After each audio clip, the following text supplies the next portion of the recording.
Hello, welcome, and thank you for joining my presentation on the Clean Air Act, a pivotal environmental policy in the history of the United States. This legislation continues to influence the quality of the air we inhale, the sectors that drive our economy, and the government's responsibility in safeguarding public health. We will delve into the origins of this act, its operational mechanisms, the key figures who shaped it, the associated costs and advantages, and its ongoing effects in the present day. Okay, so some historical context. The inception of the Clean Air Act can be traced back to the mid-20th century when U.S. cities encountered significant air pollution challenges. In 1948, the community of Donora, Pennsylvania experienced a devastating smog event that resulted in 20 fatalities and left thousands ill. This incident highlighted that air pollution was not merely an aesthetic issue but a matter of life and death. By the 1960s, cities like Los Angeles were engulfed in dense smog. Researchers established a connection between polluted air and severe health conditions, such as asthma, bronchitis, and cardiovascular diseases. As the environmental movement gained momentum in the late 1960s, public demand for action intensified.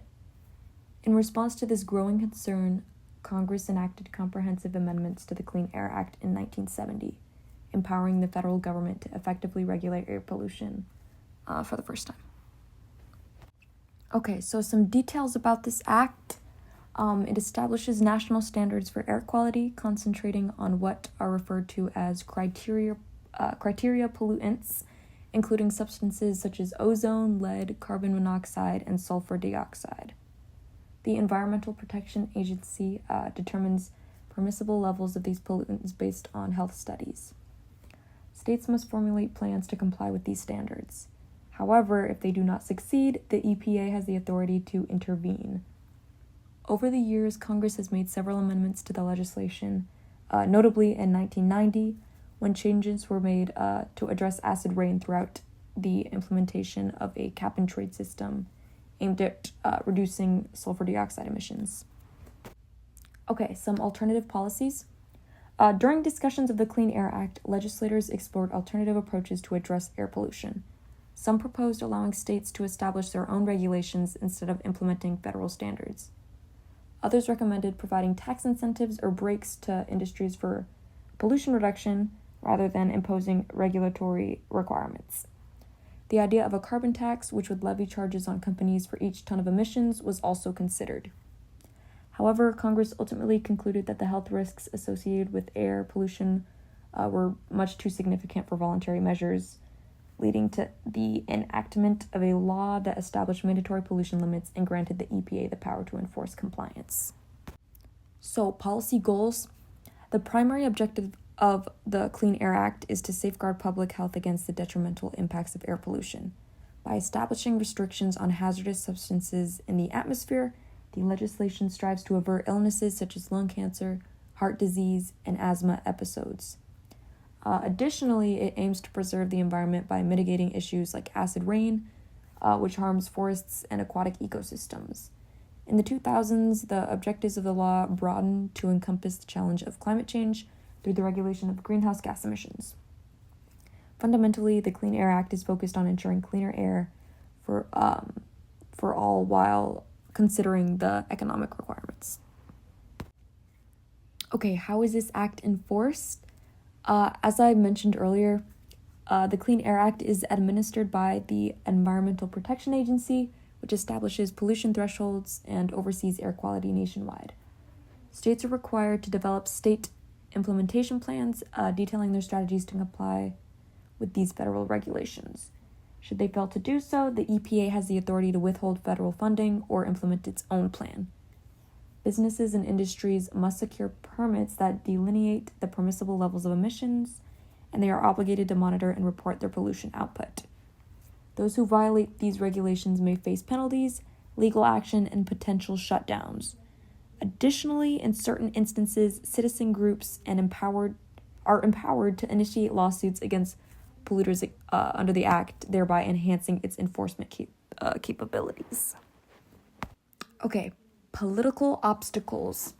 The Clean Air Act has encountered significant opposition from sectors such as oil, coal, manufacturing, and agriculture, which contend that pollution regulations increase their expenses and jeopardize employment.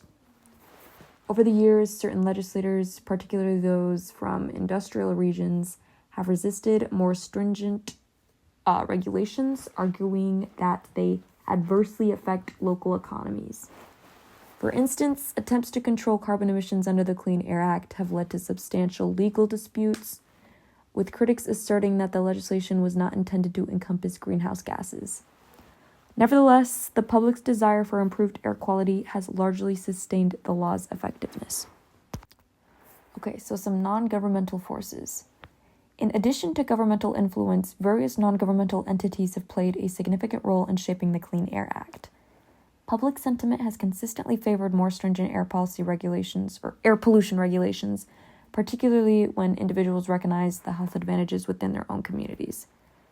Media reports during the 1960s highlighted smog-laden cities and contaminated skies, and this contributed to the law's support.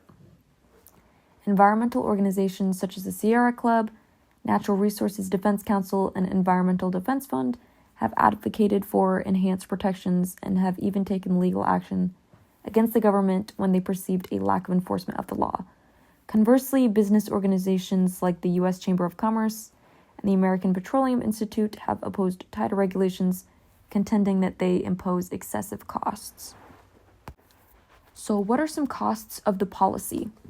The Clean Air Act incurs significant expenses. Industries have invested billions in pollution control technologies such as scrubbers for power plants and catalytic converters for vehicles. These expenses are frequently transferred to consumers, resulting in increased prices for products, electricity, and fuel. Additionally, state and federal governments allocate funds for air quality monitoring and regulatory enforcement. Detractors contend these financial burdens can hinder economic growth, lead to factory closures, and result in job losses, especially in sectors like coal mining and heavy manufacturing. Some benefits of the act. According to the EPA, this legislation averts more than 230,000 premature deaths annually and saves Americans hundreds of billions in healthcare expenses. Improved air quality leads to fewer absences from work, healthier children, and increases life expectancy. Environmental gains encompass diminished acid rain, clearer skies, and the preservation of forests and lakes. Research indicates that the benefits of the act exceed its cost by a factor of up to 30, establishing it as one of the most cost-efficient government policies ever enacted. Perceived versus actual costs and benefits. Initially, when the legislation was enacted, numerous sectors cautioned that it would devastate the economy. However, as time progressed, many of those concerns were shown to be overstated. Businesses discovered more cost-effective methods to reduce emissions, and the economy persisted in its growth. Similarly, preliminary assessments of the advantages did not adequately reflect the health enhancements and environmental benefits observed today. This illustrates that both the costs and benefits can appear significantly different once a policy is actually implemented. So, is the policy effective? The Clean Air Act is widely regarded as a significant achievement. Since its inception in 1970, emissions of major pollutants have decreased by over 70%, despite the U.S. economy tripling in size. This legislation has saved millions of lives and allowed ecosystems to rejuvenate. Nevertheless, challenges persist. Low-income and minority communities frequently endure elevated pollution levels. Additionally, climate change has introduced new concerns regarding the Act's adaptability to address the threats of the 21st century. Therefore, although the policy has proven effective, it continues to confront persistent issues. Some unintended consequences. Similar to numerous significant policies, the Clean Air Act has resulted in certain unforeseen effects. Some industries relocated their manufacturing facilities to nations with less stringent environmental regulations, thereby transferring pollution instead of eradicating it. Legal disputes regarding the application of the law to control carbon emissions have also led to political stalemate. Furthermore, as vehicles and power generation facilities have become more environmentally friendly, emissions from smaller sources such as agriculture and residential heating have emerged as a more substantial issue, which the original legislation did not adequately tackle. Okay, potential reforms. In the future, specialists recommended various reforms to enhance this act. These reforms encompass revising pollution standards to reflect recent scientific discoveries, addressing pollution hotspots in at-risk communities, and establishing more precise regulations for greenhouse gases. Some advocate for transitioning to market-oriented approaches such as cap and trade or carbon taxation to lower expenses and promote innovation. Additionally, there are calls for updating enforcement mechanisms and fostering clean energy technologies that can decrease pollution while generating employment opportunities. And that concludes the presentation. I appreciate your attention. I have compiled all my references here, which include government reports, studies from environmental organizations, and historical analysis of the Clean Air Act.